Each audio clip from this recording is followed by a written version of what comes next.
ইফতার share করব। কাউকে ইফতারি করালে সারাদিন রোজা রেখে তার যে সওয়াব, আপনি ইফতার করানোর কারণে আপনার আমলনামায় ওই সওয়াব আল্লাহ ঢুকাই দিবেন। পড়েন সুবহানাল্লাহ। সাহাবারা বললেন, নবী আমরা গরিব মানুষ, ইফতারি খাওয়ানোর পয়সা নাই।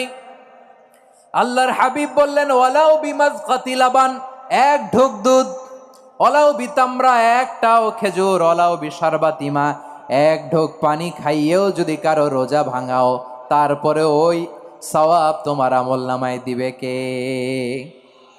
এই রমাদানে আমাদের কি করণীয়, কি বর্জনীয়? সংক্ষেপে 7টা করণীয় 7 মিনিটে, 7টা বর্জনীয় 7 মিনিটে বলে আমরা বিদায় নিব ইনশাআল্লাহ। বলেন, কেউ উঠা বসা করব না ইনশাআল্লাহ। বলেন মাশাআল্লাহ, অনেক শান্ত। জি, আমার দিকে তাকান।